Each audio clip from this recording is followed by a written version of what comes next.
El 8 de mayo de 1945, Alemania firmó su rendición incondicional, pero la guerra no terminó con esa firma. Lo que quedaba atrás era un continente saqueado, un rastro de miles de toneladas de oro robado, millones de obras de arte desaparecidas, tecnología clasificada enterrada bajo montañas y armas olvidadas en el fondo del mar. Lo que siguió fue otra guerra, la de los descubrimientos. Durante los 80 años que siguieron a la derrota del Tercer Reich, arqueólogos, buzos, investigadores y simples ciudadanos fueron levantando capas de historia oculta.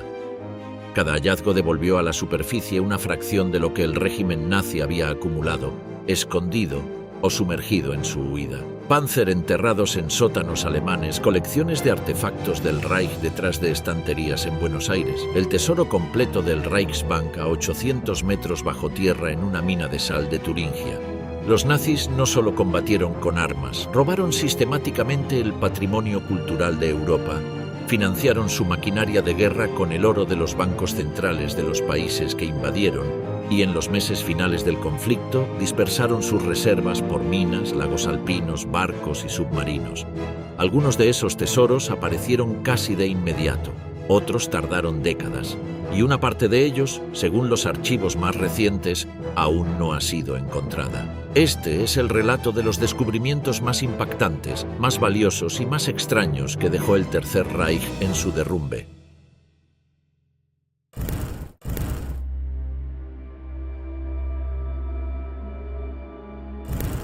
El 4 de abril de 1945, el pueblo de Merkers, en el estado de Turingia, cayó ante el tercer batallón del 358º Regimiento de Infantería de la 90 División, parte del tercer ejército del teniente general George Smith Patton. Era un cruce de caminos en la región de la cuenca del Guerra, sin importancia estratégica aparente, pero lo que descansaba debajo de él era, en ese momento, probablemente el mayor depósito de riqueza concentrada del planeta.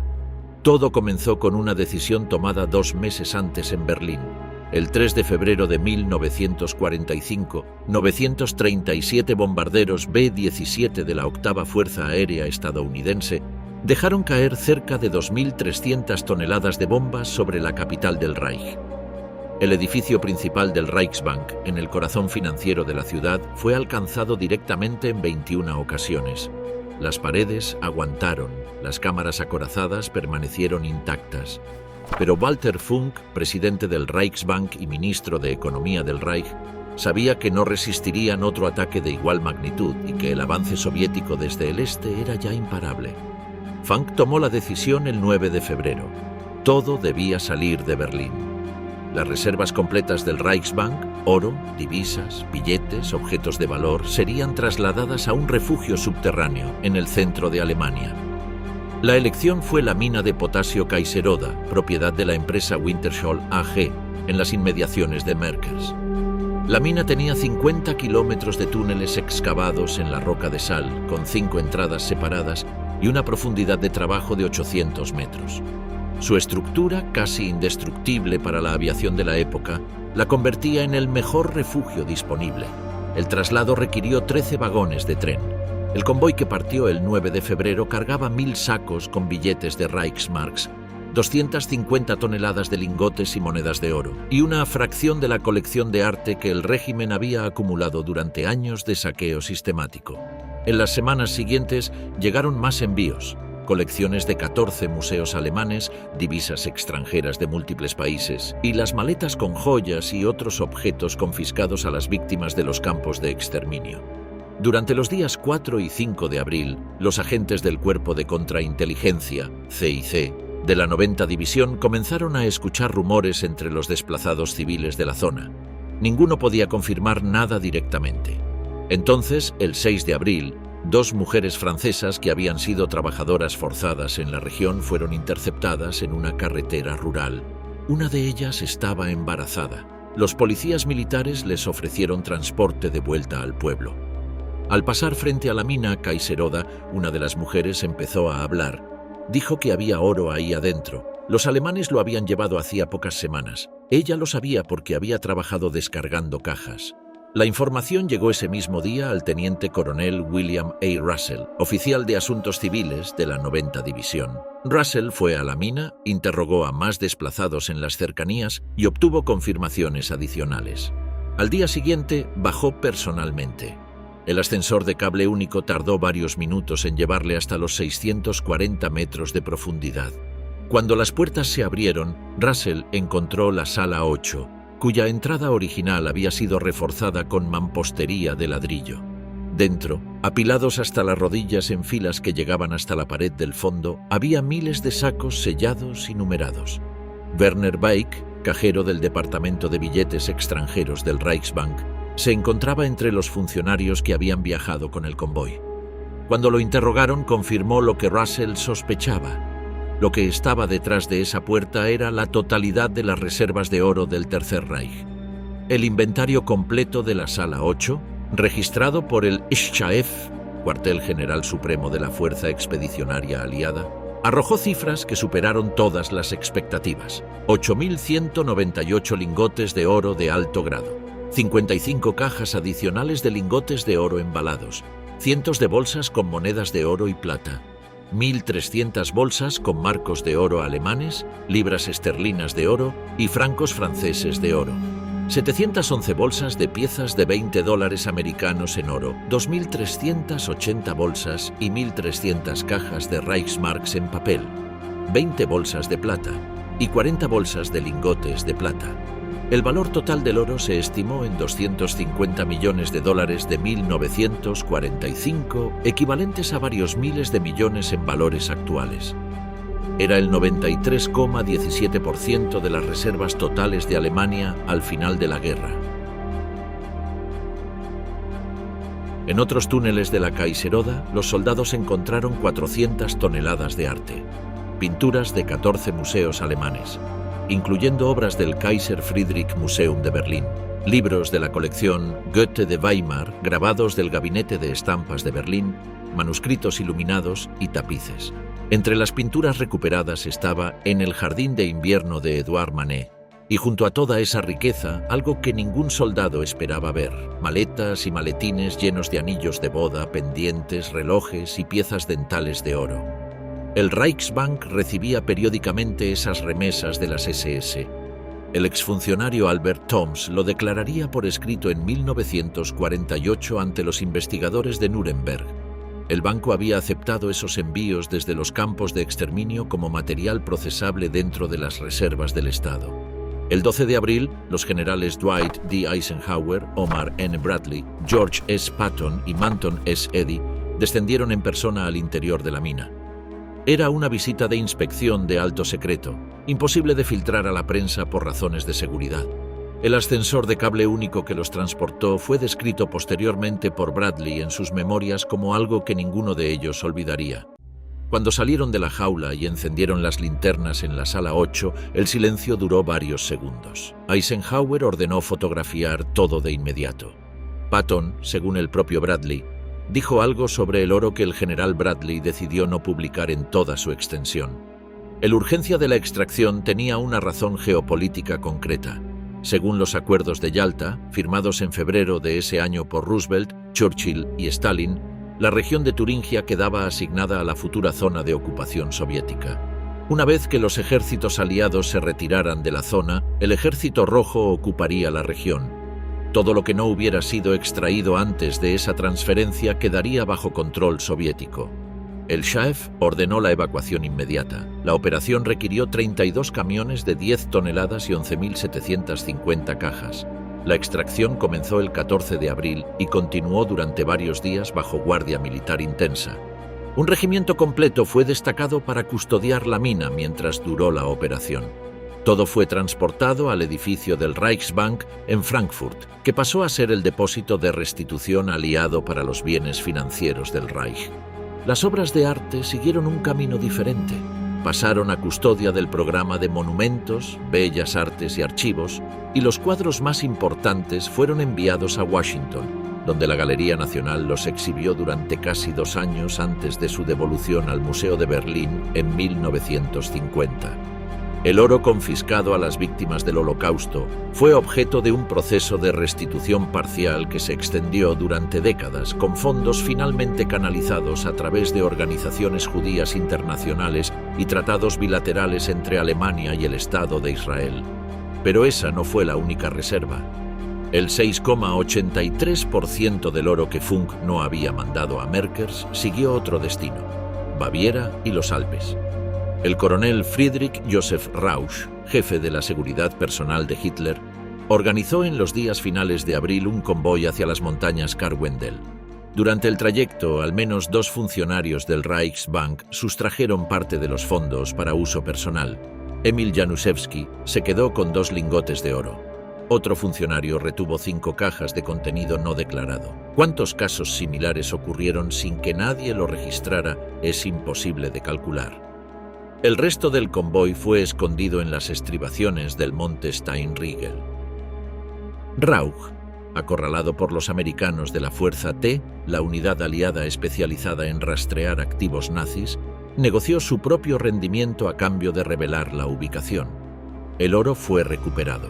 Pero la pregunta que los investigadores no han podido cerrar del todo es cuántos depósitos similares, más pequeños y más dispersos, permanecen todavía en algún lugar de las montañas del sur de Alemania y Austria, esperando que alguien con los mapas correctos los encuentre.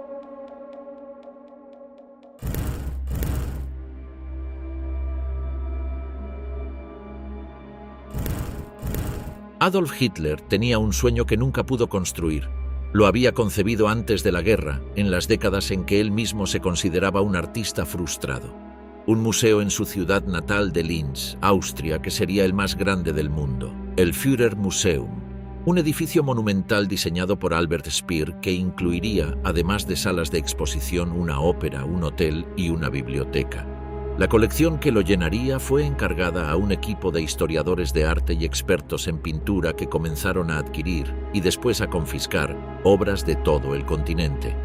Ese sueño se convirtió en el mayor robo cultural de la historia. El expolio comenzó en 1938, con la absorción de Austria y Checoslovaquia.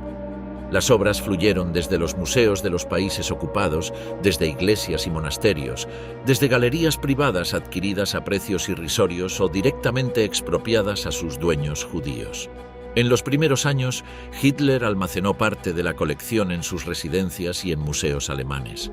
Pero a medida que los bombardeos aliados arreciaban sobre las ciudades del Reich, comenzó a buscar refugios más seguros.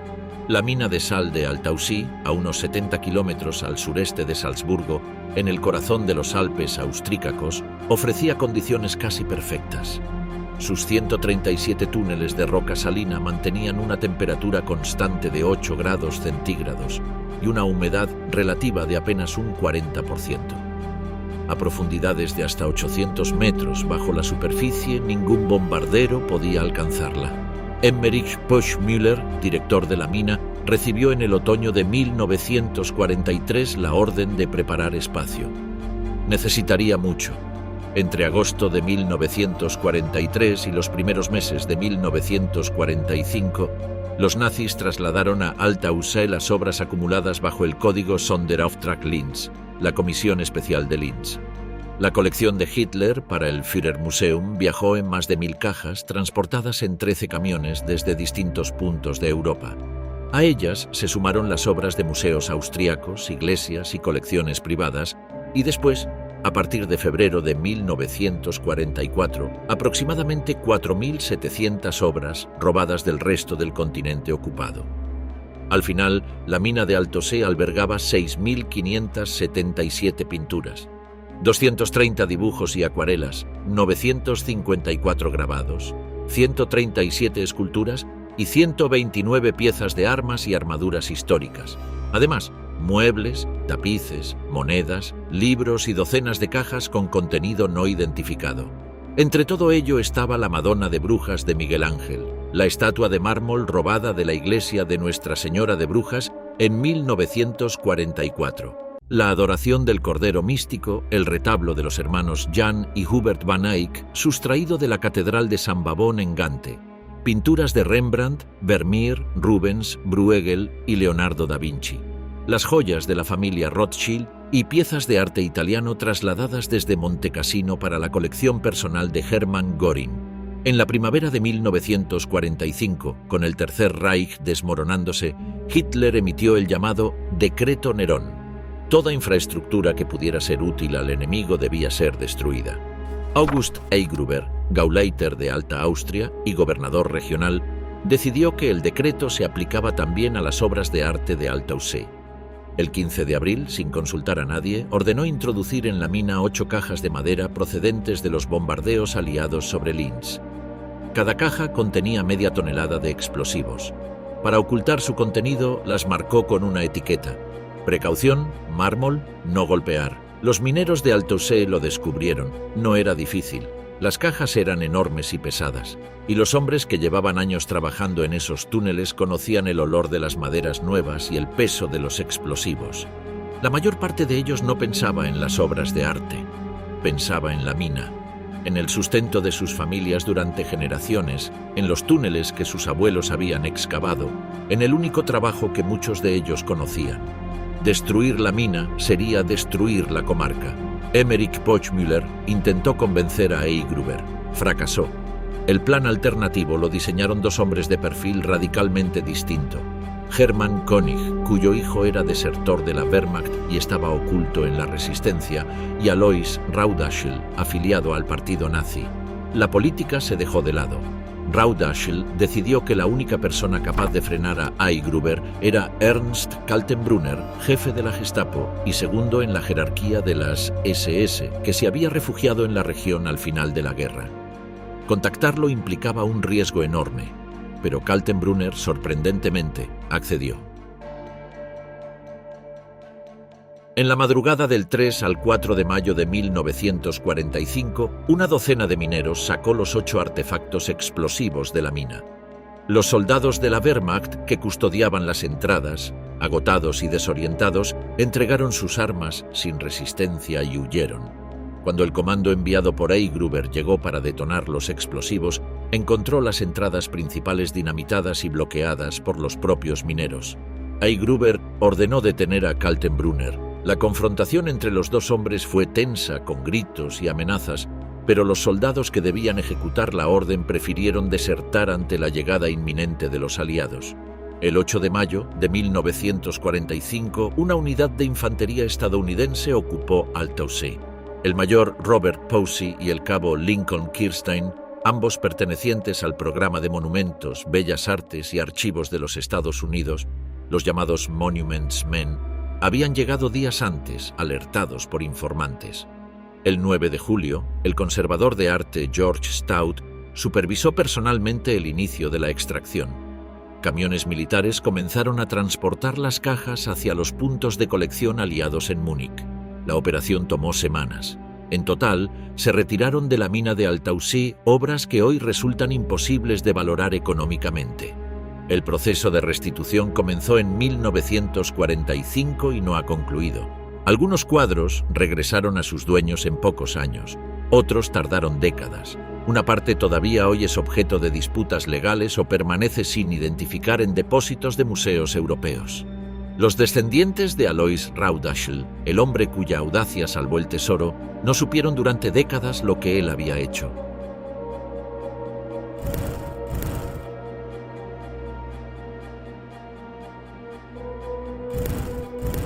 Hay pérdidas que parecen definitivas y hay pérdidas cuya ausencia se convierte ella misma en una obsesión histórica. La sala de ámbar del Palacio de Catalina en Tsarskoye Selo, a 25 kilómetros al sur de San Petersburgo, es ambas cosas. La sala fue construida en el siglo XVIII para el Palacio de Catalina, en los años del reinado de Pedro el Grande. Sus paredes estaban recubiertas con paneles de ámbar báltico de un color naranja oscuro que variaba con la luz, incrustados con oro, espejos y mosaicos de piedras semipreciosas.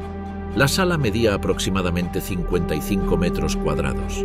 El valor del ámbar solo, según las estimaciones más conservadoras del siglo XX, superaba los 142 millones de dólares. Era, para quienes la conocieron, una de las creaciones más extraordinarias de la artesanía europea. El 22 de junio de 1941, la Alemania nazi invadió la Unión Soviética.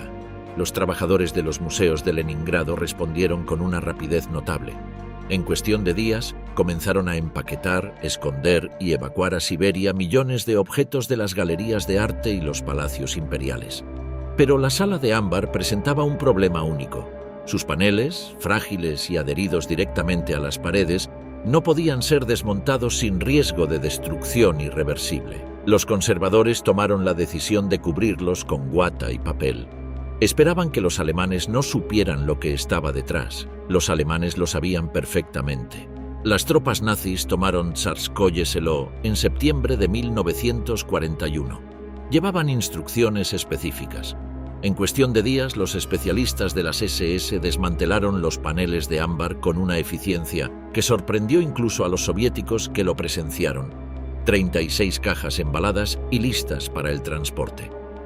Los paneles viajaron a Königsberg, la antigua capital de Prusia Oriental, la actual Kaliningrado rusa, donde fueron expuestos en el castillo de Königsberg bajo la supervisión del director del museo, Alfred Rode.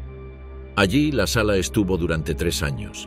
En enero de 1945, el Ejército Rojo avanzó sobre Königsberg. La batalla fue brutal, la ciudad fue arrasada por los combates y los bombardeos aliados. Alfred Rode murió en diciembre de 1945, llevándose consigo la información sobre el destino final de las cajas. Los soviéticos, cuando entraron en la ciudad, no encontraron los paneles. El castillo de Königsberg ardió parcialmente. Las cajas habían desaparecido. Durante décadas, la búsqueda de la sala de ámbar fue uno de los proyectos más costosos y polémicos de la arqueología de posguerra.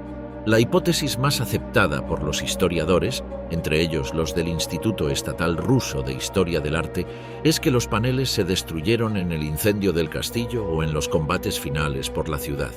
Pero ningún fragmento de ámbar quemado fue encontrado en proporciones suficientes para confirmar esa conclusión. Otras teorías han llevado a expediciones en minas y túneles bajo la ciudad, en depósitos de sal en Sajonia, en el fondo del mar Báltico. A finales de los años 90, una de esas búsquedas produjo un resultado inesperado. En Alemania, durante un intento de venta en el mercado de antigüedades, fueron confiscados fragmentos originales de la sala, entre ellos un mosaico de ámbar y una cómoda también de ámbar. El rastreo reveló que los habían sustraído un oficial de las SS como botín personal. En el año 2000, Alemania devolvió esas piezas a Rusia. En 2003, con la participación financiera de empresas alemanas, se inauguró en Tsarskoye Selo una réplica completa de la sala de ámbar, construida con ámbar procedente de la región de Kaliningrado. El proyecto tardó 24 años. La original, con un valor que los expertos actuales estiman entre 300 y 500 millones de dólares, sigue sin aparecer.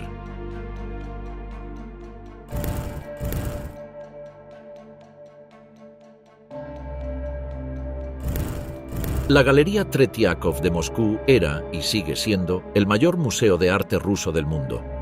Al comenzar la guerra, el equipo del museo evacuó a Siberia una parte enorme de su colección, pero no todo pudo ser transportado a tiempo. Más de 30 cuadros de la Tretiakov habían sido prestados para exhibición en las misiones diplomáticas soviéticas en Alemania, Austria, Checoslovaquia y Polonia. Cuando los denominados Kunstschutzbataillone, los batallones nazis de protección del arte, comenzaron sus operaciones, esas obras fueron de las primeras en desaparecer. Las pérdidas soviéticas en patrimonio cultural durante la Segunda Guerra Mundial tienen una escala que resulta difícil de asimilar. Más de 400 museos sufrieron daños o fueron completamente destruidos. Las bibliotecas perdieron 115 millones de obras impresas. En los 18 volúmenes del catálogo oficial compilado tras la guerra, Répertoire de biens culturels spoliés pendant la Seconde Guerre mondiale, figuran 1.177.291 objetos de museos soviéticos robados o destruidos. El registro, publicado por el Instituto Ruso Lostart, continúa actualizándose. Entre los robos documentados que han dado lugar a hallazgos posteriores, destaca el de los jardines de Peterhof. El Palacio Imperial de Peterhof, situado a 29 kilómetros al oeste de Leningrado, era famoso por sus sistemas de fuentes y por sus esculturas de bronce. Los trabajadores del museo, anticipando la ocupación, lograron enterrar muchas de las estatuas antes de la llegada alemana. Algunas fueron trasladadas a la Catedral de San Isaac en San Petersburgo para su protección, pero cuando Peter Hof fue liberado en enero de 1944, varios objetos cruciales no aparecieron: la estatua de Sansón, el símbolo de la fuente principal del jardín, la figura que representa el río Volyov y otras esculturas habían desaparecido sin dejar rastro. En el caso de la Galería Tretiakov, algunas obras aparecieron décadas más tarde. En 2006, uno de los paisajes nórdicos del pintor Alexander Borisov, Colinas de Vilchiki al atardecer a mediados de septiembre de 1896, comprado en su día por el fundador de la galería, Pavel Tretiakov, fue encontrado en un mercado de antigüedades y devuelto a su lugar de origen. Su ausencia había durado 65 años. Las obras de Nikolai Dubovskoy, Vladimir Makovsky e Iván Shishkin, también desaparecidas en los primeros meses de la invasión, permanecen sin localizar hasta la fecha.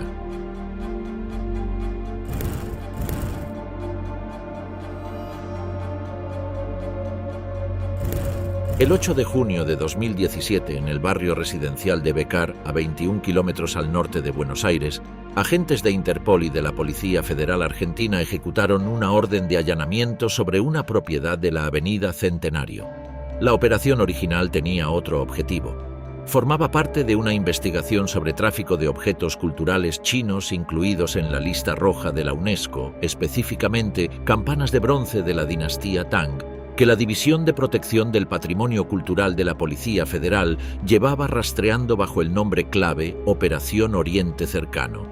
El propietario de la casa era Carlos Alberto Olivares, un anticuario de respetada reputación en los círculos de coleccionistas del norte del conurbano bonaerense.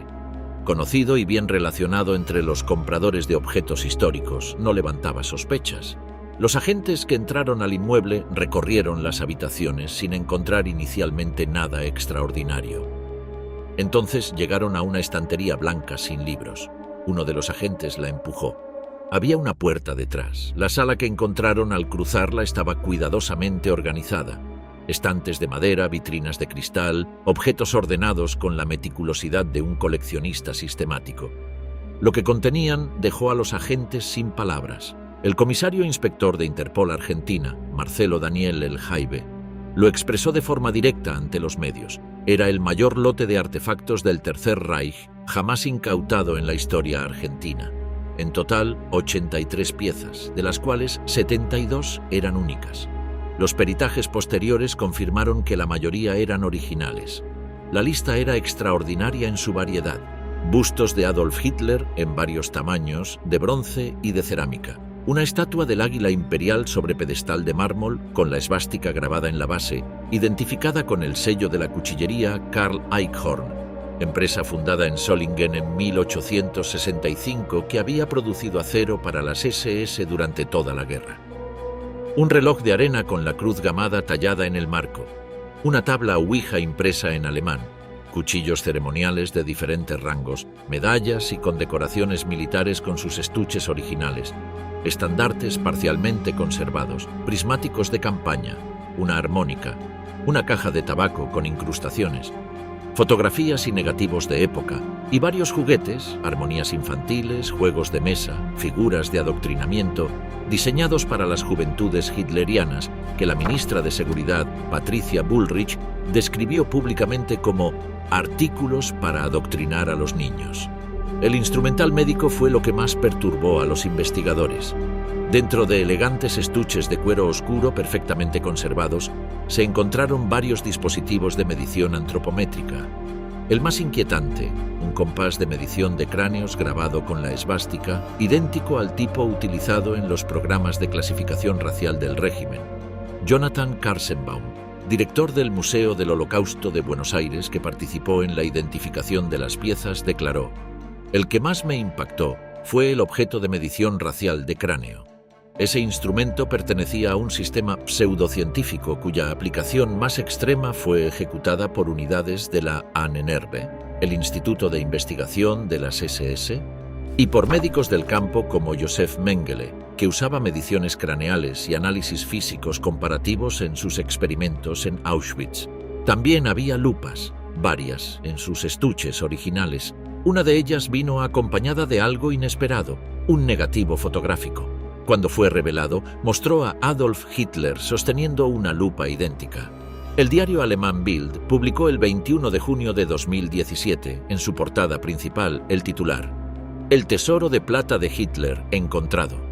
Los investigadores mostraron la imagen a los medios con la condición de que no fuera reproducida. Si la lupa pertenecía o no al Führer era técnicamente imposible de probar sin más documentación, pero Martin Bardell, director actual de la empresa Carl Eichhorn, confirmó a los investigadores argentinos que varios de los objetos encontrados llevaban el sello de su empresa y que ésta había fabricado modelos de encargo especial para jerarquías del régimen.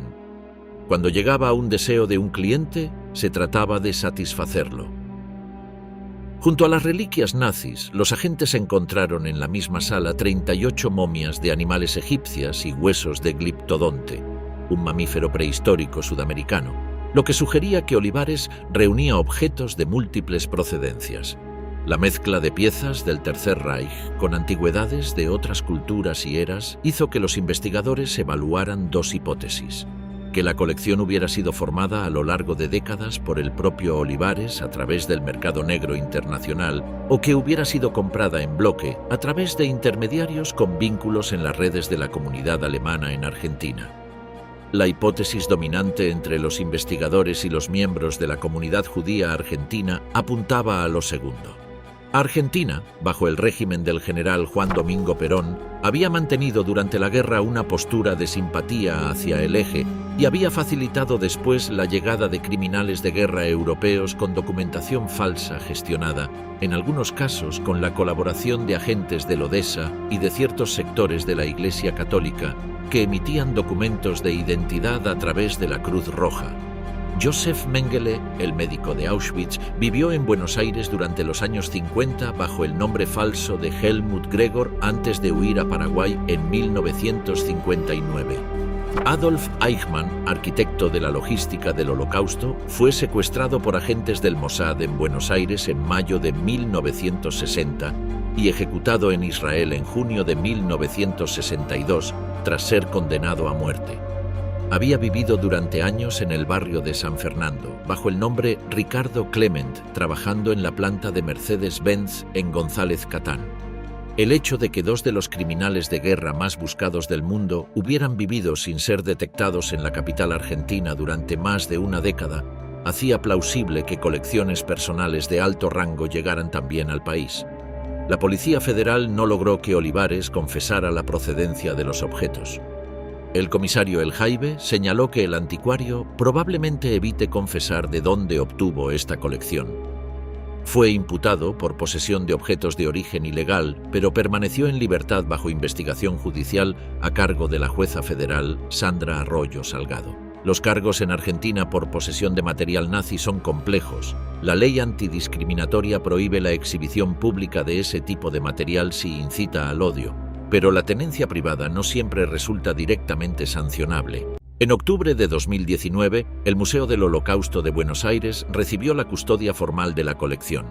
Marcelo Mindlin, presidente del museo, declaró en la conferencia de prensa del 2 de octubre que los objetos alentaban el odio, la muerte y la destrucción, y que formarían parte de una exhibición permanente, al servicio de transmitir valores democráticos, educación y la lucha por la memoria. Los 83 artefactos quedaron bajo custodia del museo mientras la causa judicial continuaba su curso. Hoy integran una de las colecciones de historia del nazismo más completas disponibles en América Latina.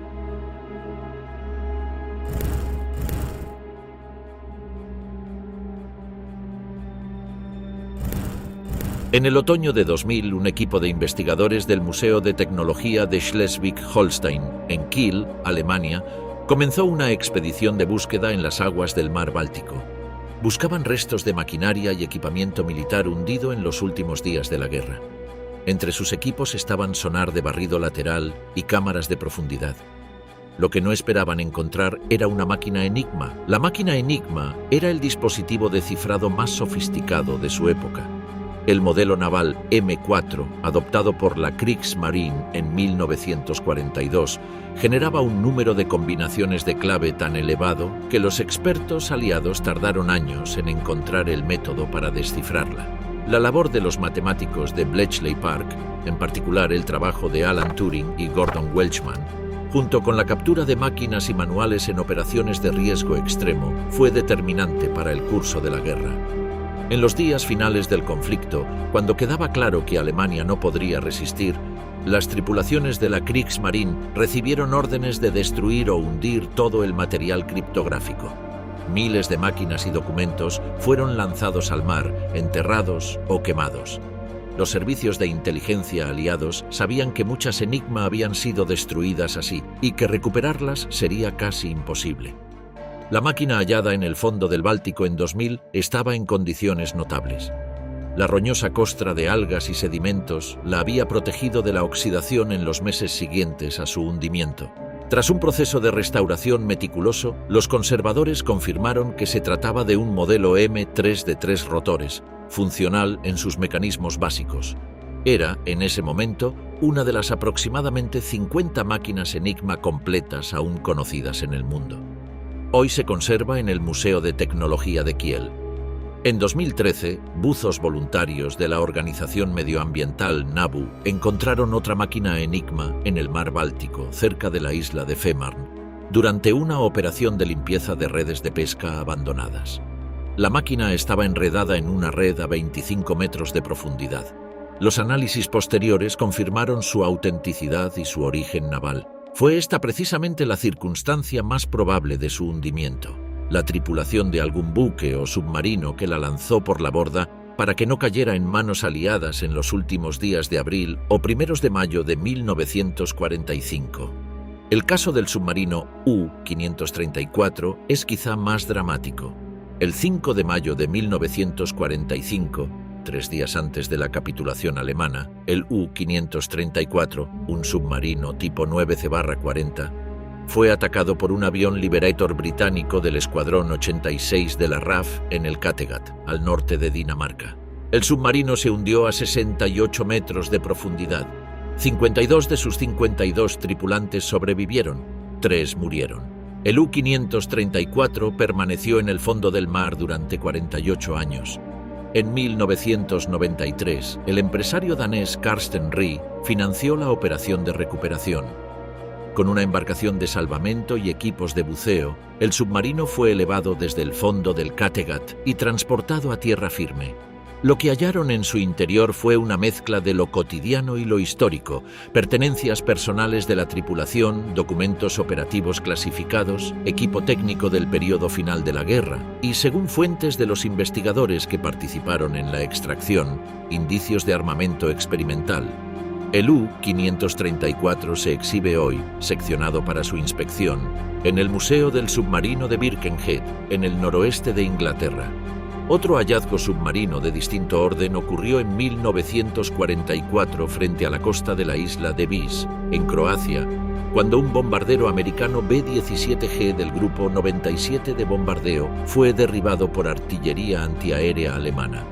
El aparato, con varios motores averiados, logró planear unos kilómetros más antes de impactar en el agua a unos 50 metros de la orilla croata. La tripulación escapó en balsas. El avión se hundió mayormente intacto a 70 metros de profundidad. Décadas después, cuando los buzos deportivos comenzaron a explorar el pecio, encontraron uno de los B-17 mejor conservados del mundo sumergido. Sus motores, su fuselaje y partes de su armamento permanecen en posición casi original. El sitio es hoy un destino de buceo de cierta reputación entre los entusiastas de la historia militar.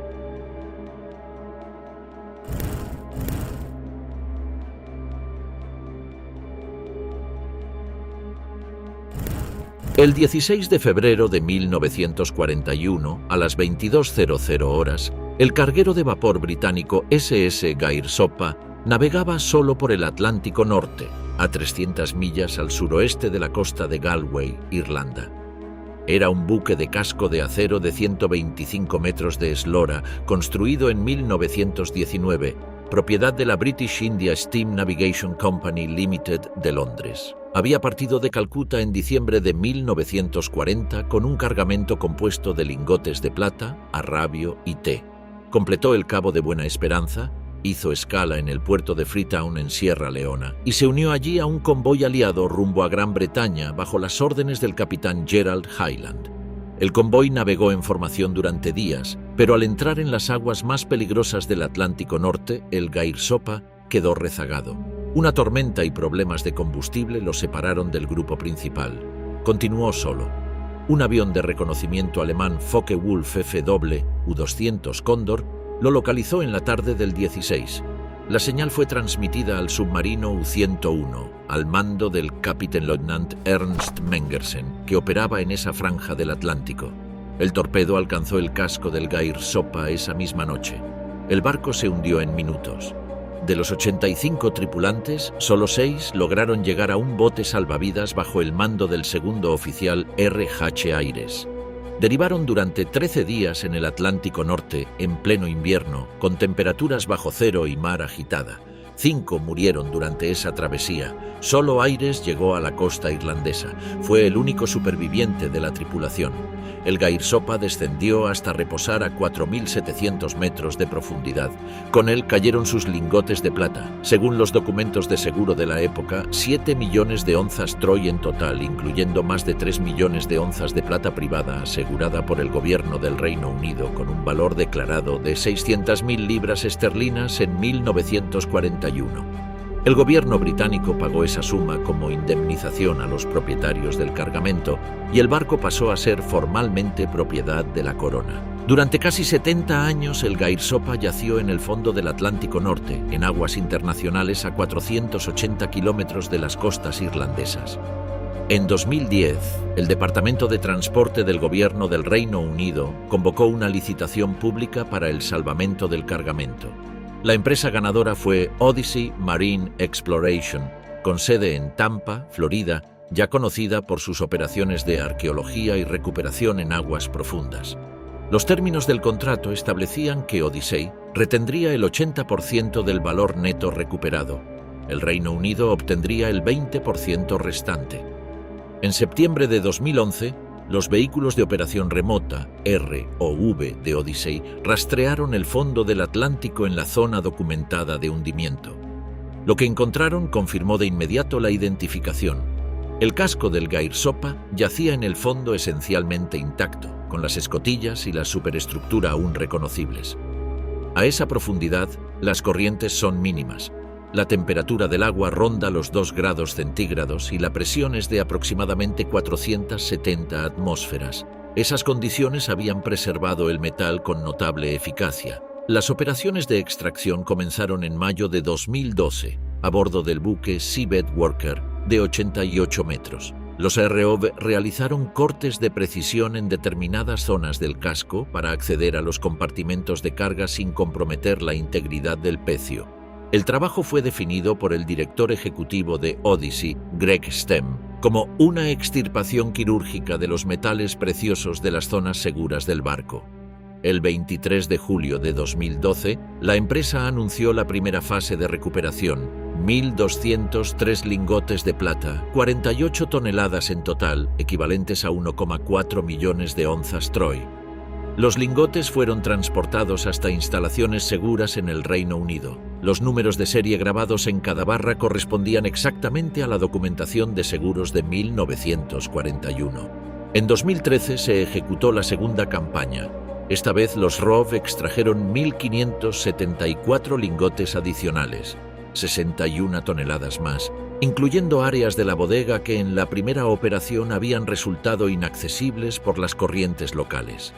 Al final de ambas campañas, Odyssey había recuperado 2.792 lingotes de plata, representando más del 99% de la carga asegurada documentada. La operación fue catalogada por la empresa y por los medios especializados como la mayor recuperación de metales preciosos en aguas profundas jamás realizada. El proyecto fue objeto de una serie de 3 episodios del canal Discovery Channel bajo el título Silver Rush. Los investigadores del equipo de Odyssey que participaron en la documentación del pecio encontraron además 700 piezas de correo postal hundidas con el barco. Muchas de las cartas, protegidas por las bolsas de lona selladas en las que viajaban, conservaban tinta legible. Eran cartas de soldados en campaña, de familias separadas por la guerra, de comerciantes. El proyecto de conservación de esa correspondencia fue documentado en el libro Voices from the Deep, publicado varios años después. La historia del SS City of Cairo tiene puntos de contacto notables con la del Gair Sopa, pero su cargamento era diferente y su profundidad de descanso mucho mayor. El City of Cairo era un buque de pasajeros y carga de la Union Castle Line de 8.034 toneladas de registro bruto que partió de Bombay en octubre de 1942 con destino a Gran Bretaña.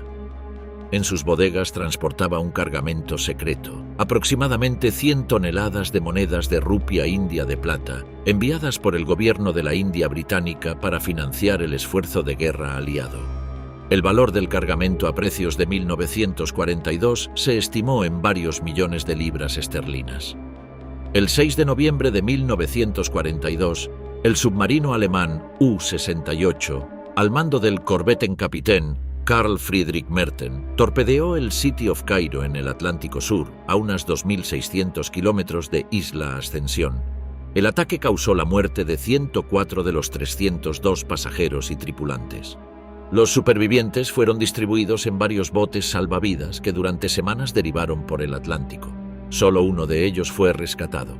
El naufragio del City of Cairo fue uno de los más mortíferos del Atlántico Sur. El barco descansó durante casi 70 años a una profundidad de más de 5.000 metros, en el límite de la operatividad de la mayor parte de los equipos de recuperación disponibles. En 2011, el mismo año en que Odyssey encontró el Gair Sopa, un equipo de investigadores localizó el pecio del City of Cairo. Las operaciones de extracción del cargamento de plata comenzaron en los años siguientes y se extendieron en varias temporadas. La profundidad extrema hizo que cada inmersión de los ROV requiriera horas solo en el trayecto de bajada y subida. Millones de monedas de plata fueron extraídas en sucesivas campañas. Muchas de ellas, al salir a la superficie después de décadas de inmersión en agua salada a esa presión, presentaban una patina oscura, pero sus relieves permanecían perfectamente definidos. El valor comercial de ambas recuperaciones, la del Gair Sopa y la del City of Cairo, fue sustancial, pero el valor histórico y documental excedió con mucho al económico. Ambos pecios son testimonios físicos de la guerra submarina que los U-Boot alemanes libraron en el Atlántico entre 1939 y 1945, la llamada Tonnageschlacht, la batalla del tonelaje, concebida por el almirante Karl Dönitz como el método para estrangular económicamente a Gran Bretaña mediante el hundimiento sistemático de su transporte marítimo. Entre 1939 y 1945, los U-Boot alemanes hundieron 2.779 barcos mercantes aliados con un desplazamiento total de 14,1 millones de toneladas. El Gair Sopa y el City of Cairo son dos de esos números convertidos en objetos tangibles, en lingotes con números de serie que se pueden tocar, en cartas que se pueden leer.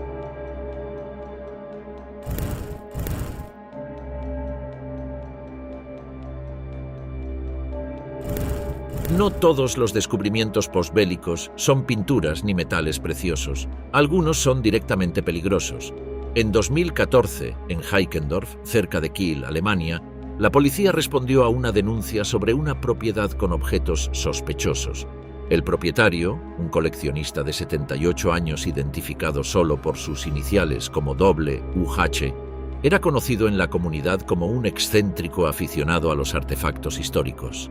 Los oficiales que entraron en la casa y comenzaron a revisar el sótano encontraron lo que tardaría 9 horas en ser removido con equipos de ingeniería pesada.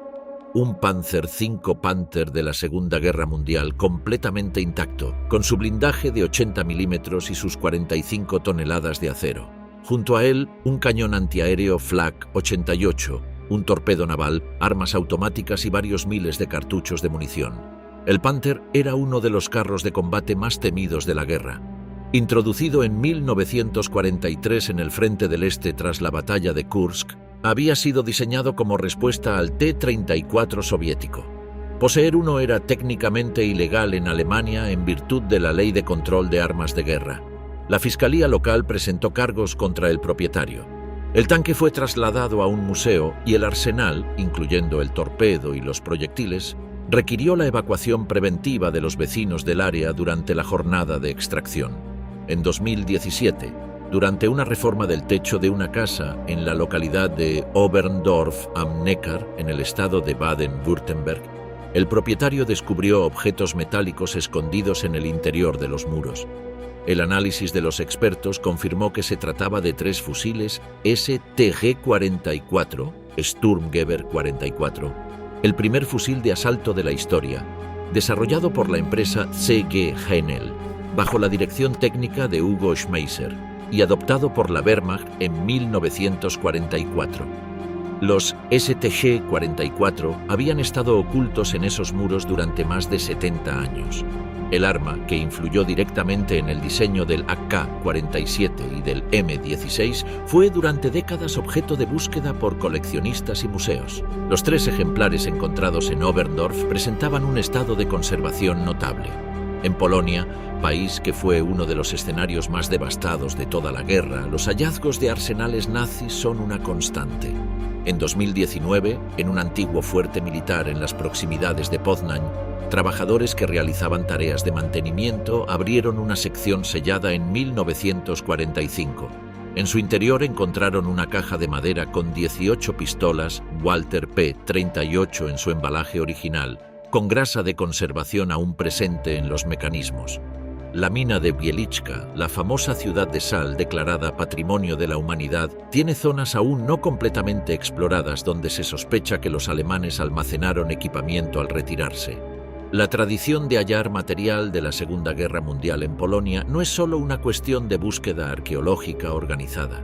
Ciudadanos comunes encuentran regularmente proyectiles, granadas y minas durante trabajos agrícolas o de construcción. En el desierto occidental de Egipto, en las zonas próximas a la batalla de El Alamein, se estima que más de 25 millones de artefactos explosivos han sido neutralizados en operaciones de desminado durante las décadas posteriores a la guerra. Las operaciones de limpieza continúan en la actualidad.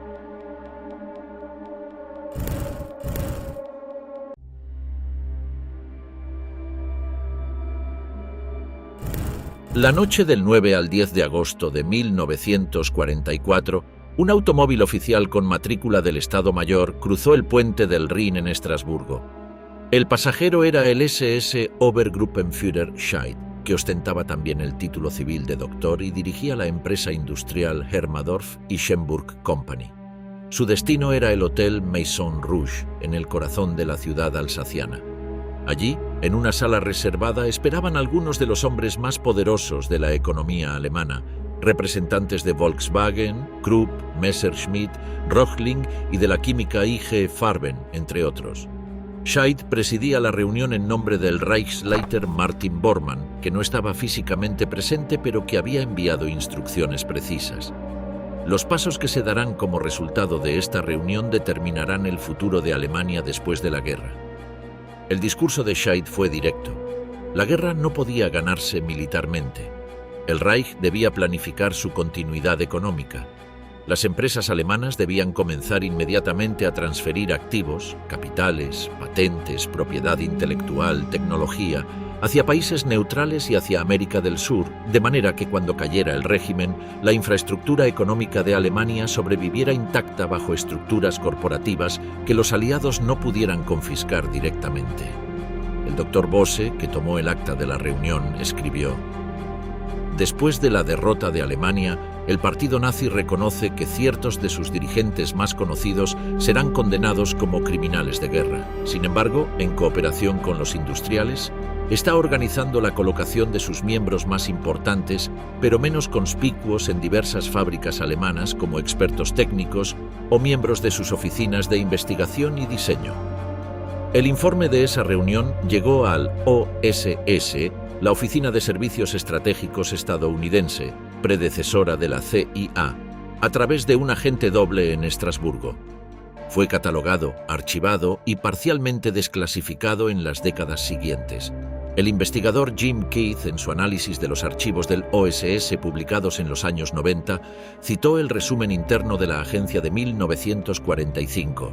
Miembros del partido nazi, industriales alemanes y el ejército alemán, al reconocer que su victoria ya no puede alcanzarse, están desarrollando proyectos comerciales de posguerra, tratando de renovar y cimentar amistades en círculos comerciales extranjeros y planeando la renovación de los acuerdos de cárteles de preguerra.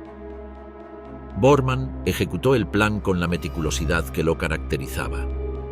Apodado por sus colaboradores la Eminencia Parda por su habilidad para operar sin visibilidad pública, había administrado las finanzas personales de Hitler y el fondo Adolf Hitler de la industria alemana, un sistema de contribuciones voluntarias de empresarios que él redistribuía como gratificaciones a los dirigentes del partido durante toda la guerra.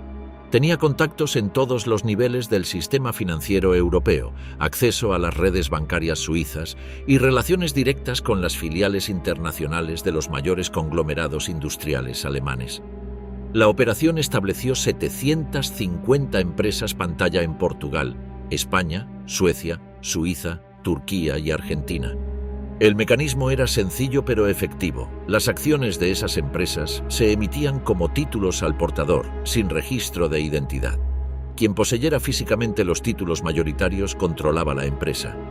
No había manera de rastrear a los propietarios reales. Hermann Schmitz, director de IG Farben y expresidente del Chase National Bank de Nueva York, donde había sido presidente durante 7 años antes de la guerra, coordinó la vinculación de las nuevas empresas pantalla con la red de filiales internacionales que Farben mantenía en decenas de países. En su declaración a los investigadores de Nuremberg, Schmitz describió con detalle cómo cada representante regional de Farben en el exterior había contribuido a establecer las 750 nuevas compañías que Bormann había ordenado crear. El volumen de capital transferido a través de Suiza fue monumental. Investigadores del Comité Volcker, creado en 1996 por el Congreso estadounidense para examinar las relaciones financieras entre los bancos suizos y el régimen nazi, estimaron que aproximadamente 15.000 millones de Reichsmarks transitaron por la banca helvética durante ese periodo. Traducido al poder adquisitivo equivalente de 1944, esa suma representaba el 3% del PIB estadounidense de ese año. Con intereses compuestos durante 5 décadas, el Comité Volcker proyectó que el valor acumulado de ese capital se situaba en la región de $1 billón. No era solo depósitos de cuentas corrientes, incluía inversiones de largo plazo en empresas industriales europeas que sobrevivieron sin perturbaciones al derrumbe del Reich y que formaron parte del tejido económico de la Europa de posguerra. Las conexiones bancarias que sostenían todo este sistema tenían raíces que se remontaban a los años 30.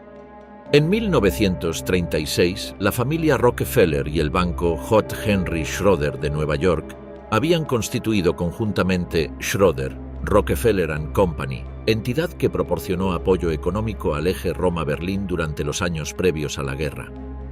Uno de los directores era Kurt von Schroeder, del Banco de Pagos Internacionales de Colonia, que también participaba en las actividades de la Gestapo. Standard Oil of New Jersey, ESO, cambió el registro de su flota de petroleros a Panamá y continuó vendiendo combustible a España fascista, que lo transfería a Hamburgo. La American International Telephone y Telegraph Corporation, ITT, mantuvo relaciones comerciales con Alemania incluso después de la entrada de los Estados Unidos en la guerra en diciembre de 1941, vendiendo fusibles de artillería a través de su filial alemana. Su presidente para Alemania, Gerhard Westrick, era, según el periodista Jim Marrs, un estrecho colaborador de John Foster Dulles, quien se convertiría años después en secretario de Estado de los Estados Unidos durante la presidencia de Eisenhower. Estos vínculos corporativos eran exactamente el tipo de infraestructura que Bormann necesitaba para hacer funcionar la Operación Vuelo del Águila.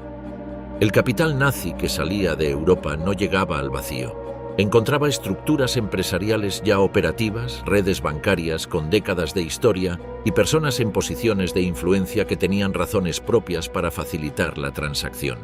Los documentos del OSS desclasificados entre 1989 y 1997, después de que el Congreso estadounidense aprobara en 1997 la Ley de Divulgación de Registros sobre el Holocausto y Crímenes de Guerra nazis, revelaron detalles sobre estas conexiones que durante décadas habían permanecido clasificados.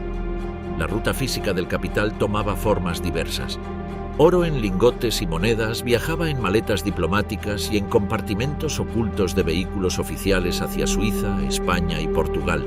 Patentes industriales, en química, electrónica, farmacéutica y armamento, eran transferidas en papel hacia filiales en países neutrales.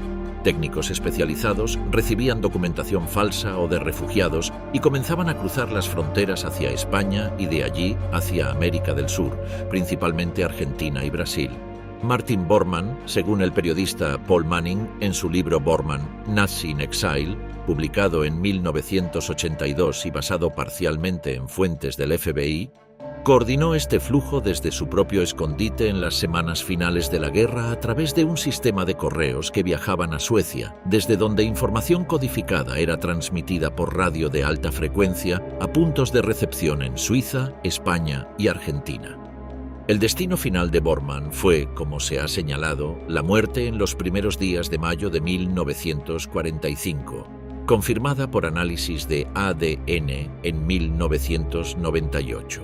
Pero la organización que construyó siguió funcionando sin él. Paul Manning, que accedió a parte de los archivos del FBI sobre el caso, describió la estructura que Bormann había dejado como la acumulación más importante de poder monetario bajo un solo control en la historia del mundo, citando a un banquero anónimo entrevistado para el libro. La afirmación es exagerada en sus proporciones, pero refleja la escala real de lo que fue documentado.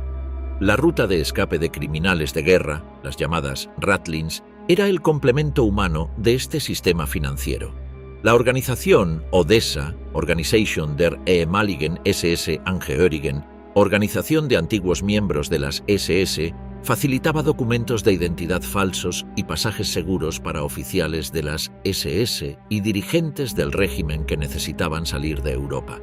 Algunas de esas rutas pasaban por Italia, donde ciertos monasterios y funcionarios eclesiásticos proporcionaban documentos de la Cruz Roja Internacional, que en el caos de posguerra emitía cartas de identidad para refugiados sin exigir verificación exhaustiva. Desde Italia, los fugitivos cruzaban a España o Portugal y de allí embarcaban hacia Argentina, Paraguay, Bolivia o Brasil. Argentina era el destino predilecto. El presidente Juan Domingo Perón había mantenido durante la guerra una postura de neutralidad que en la práctica era cercana a la simpatía hacia el eje. Su gobierno facilitó la llegada de técnicos y especialistas alemanes que, según la narrativa oficial, eran profesionales contratados para el desarrollo industrial del país.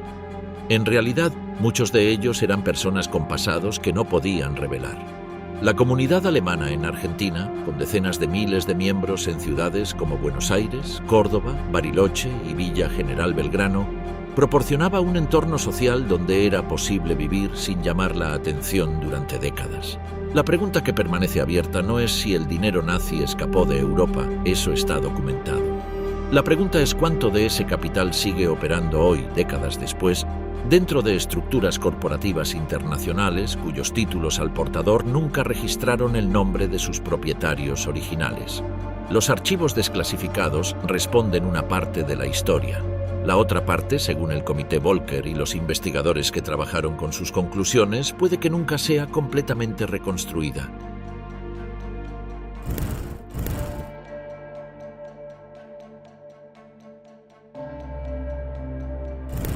No todos los descubrimientos de posguerra fueron objetos físicos enterrados o hundidos.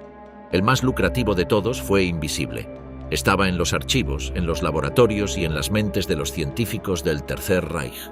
En septiembre de 1946, el presidente Harry Truman autorizó formalmente el proyecto Paperclip, un programa secreto diseñado para trasladar científicos alemanes seleccionados a los Estados Unidos. La condición formal de admisión era que los candidatos no hubieran sido miembros activos del partido nazi ni hubieran demostrado lealtad explícita a Hitler. La realidad fue diferente. La Agencia Conjunta de Objetivos de Inteligencia, GIOA por sus siglas en inglés, realizó investigaciones de antecedentes sobre los candidatos y encontró que prácticamente todos habían sido nazis entusiastas.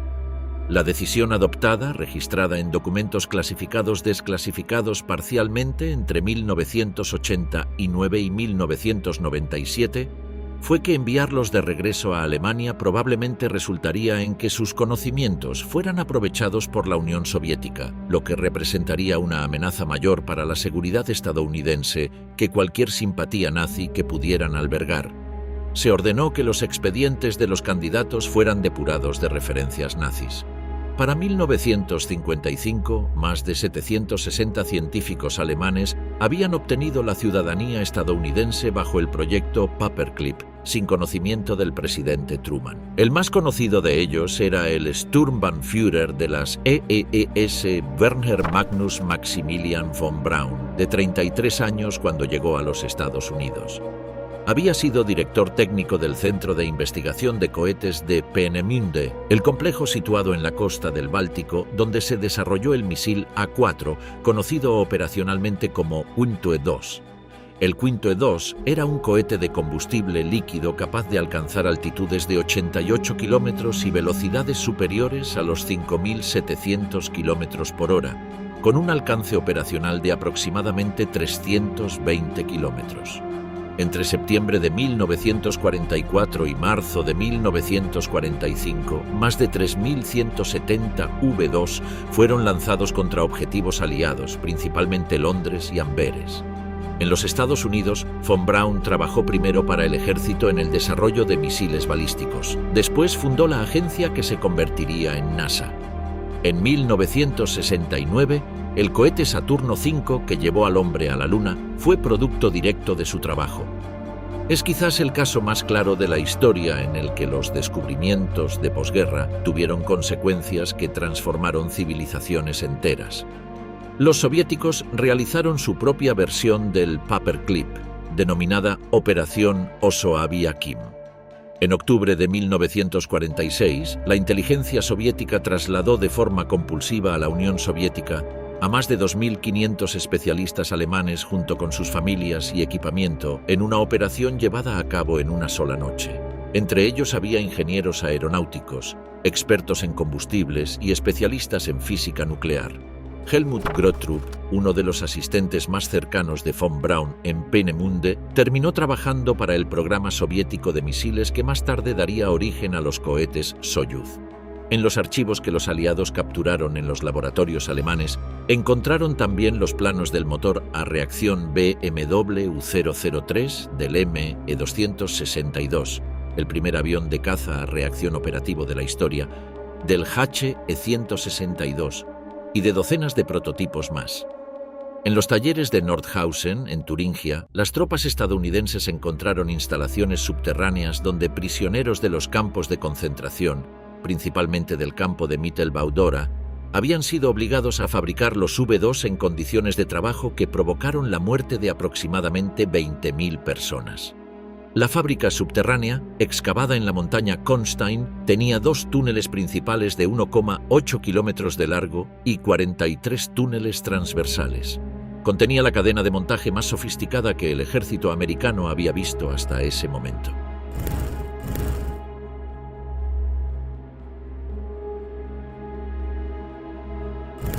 Durante décadas, la existencia de una estación meteorológica secreta nazi en la isla de Alexandraland, en el archipiélago de tierra de Francisco José, fue considerada poco más que una nota a pie de página de la historia de la guerra.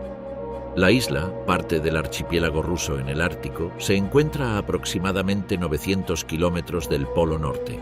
En 1943, los alemanes la necesitaban. Las operaciones de la Kriegsmarine en el Atlántico Norte y el Ártico dependían de datos meteorológicos precisos. Los frentes de presión, los vientos y las condiciones de visibilidad eran determinantes para los ataques de los submarinos y para la aviación.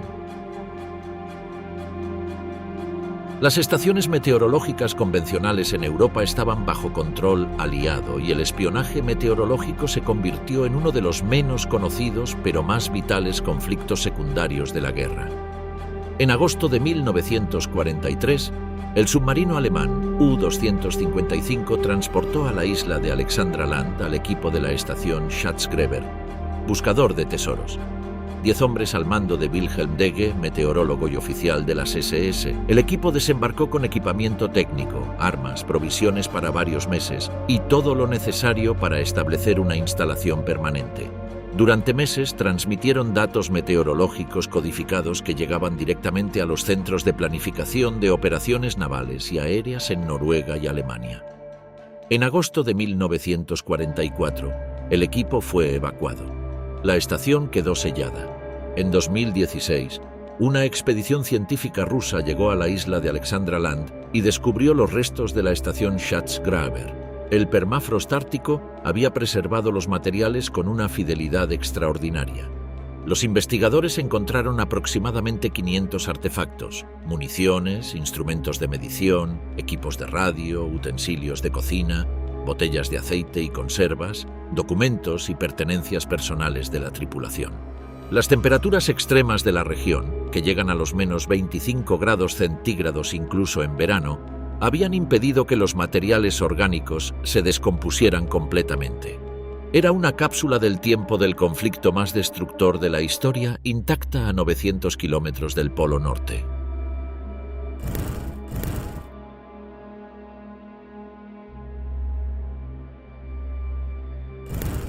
La historia de la restitución del arte robado por los nazis no terminó en 1945, ni en 1950, ni en 1970. Continúa hoy. En 2012, en el apartamento de Cornelius Gurlitt, en el barrio de Schwabing, en Múnich, la aduana alemana realizó un registro como parte de una investigación por evasión fiscal.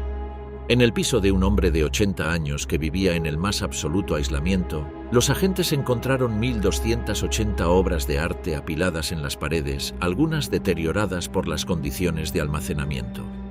El registro formal de la colección reveló cuadros de Picasso, Matisse, Chagall, Beckmann y decenas de otros artistas. Muchas de las obras habían sido confiscadas por el régimen nazi a sus legítimos dueños judíos entre 1933 y 1945 como parte de los saqueos sistemáticos de la Aktion Entartete Kunst, el programa de confiscación de arte degenerado, y de la política general de expropiación de bienes judíos. El padre de Cornelius, Hildebrand Gurlitt, había sido uno de los comerciantes de arte oficialmente autorizados por el Reich para liquidar colecciones confiscadas. Tenía 4 marchantes autorizados en total. Gurlitt era uno de ellos. Algunas obras las vendió en el extranjero, otras las retuvo para sí mismo.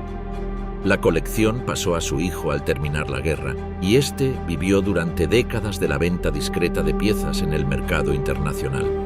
El escándalo desatado por el descubrimiento de Múnich aceleró los esfuerzos internacionales por sistematizar la identificación de obras de procedencia nazi. La base de datos Art-Loss Register, con sede en Londres, tiene registradas más de 700.000 obras de arte desaparecidas durante la Segunda Guerra Mundial. Se estima que entre el 10 y el 20% de las obras que circulan actualmente en el mercado de arte de alta gama tienen lagunas en su historial de propiedad que coinciden con el periodo 1933 a 1945. En Argentina, el cuadro descrito en los documentos de posguerra como Retrato de una dama, una pintura del siglo XVIII robada a un coleccionista durante la ocupación nazi, fue localizado accidentalmente en 2017, cuando un investigador notó su imagen en el catálogo fotográfico incluido en un anuncio inmobiliario. La fotografía mostraba el interior de la casa de un exoficial nazi que se había instalado en Argentina después de la guerra. El cuadro, que había pasado décadas colgado en la pared de una residencia privada en Buenos Aires, fue identificado, retirado por las autoridades argentinas y devuelto a los herederos de su propietario original. Cada año, la Comisión para el Saqueo Nazi y las distintas agencias nacionales de restitución procesan decenas de reclamaciones. La mayoría involucra obras que llevan décadas en museos públicos o en colecciones privadas de personas que las adquirieron de buena fe. El proceso, inevitablemente, genera conflictos legales que pueden prolongarse durante años. La Declaración de Washington de 1998, firmada por 44 países, Estableció los principios básicos que debían guiar esas restituciones, pero la aplicación concreta de esos principios varía enormemente según el país y el caso. El valor total de las obras de arte robadas por los nazis que aún no han sido recuperadas o restituidas es imposible de calcular con precisión. Las estimaciones más citadas hablan de entre 100.000 y 650.000 obras. Si se adopta un valor medio conservador, la cifra total podría ascender a cientos de miles de millones de dólares en el mercado actual.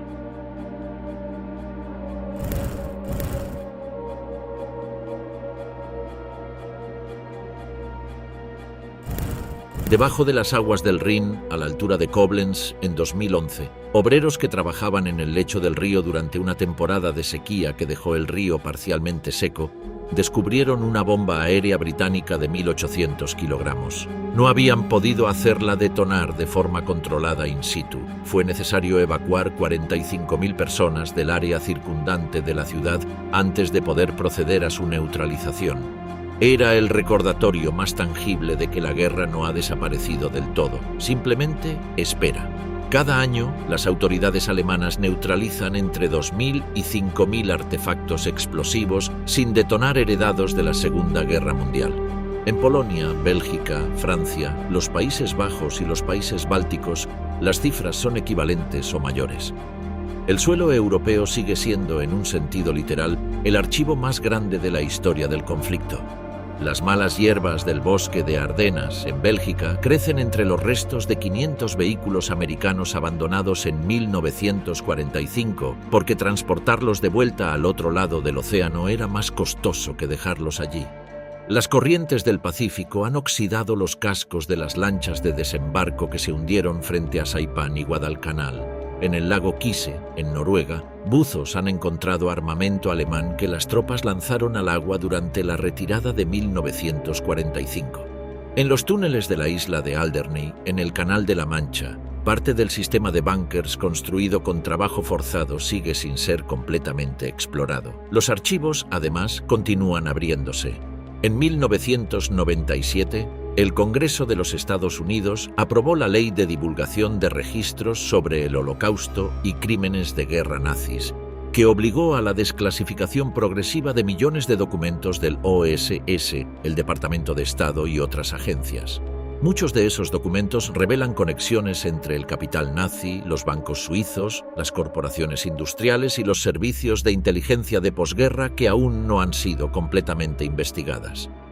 El historiador estadounidense Greg Bratcher, del Archivo Nacional de los Estados Unidos, que publicó en 1999 el estudio definitivo sobre el tesoro de Merkers, lo expresó con precisión. La restitución total de lo robado por el nazismo no ha sido alcanzada y probablemente no lo será nunca. No porque los objetos no existan, sino porque el tiempo, la guerra y el silencio de los culpables han borrado demasiadas huellas. Lo que dejó el Tercer Reich en su caída fue un rompecabezas cuyas piezas están dispersas por todos los fondos oceánicos, todas las minas del centro de Europa, todos los mercados de antigüedades del mundo, todos los depósitos de museos que aún guardan objetos con lagunas en su historia. Cada nueva pieza que aparece recompone un poco más el cuadro de lo que fue, y cada una recuerda, con precisión brutal, el precio de lo que ocurrió.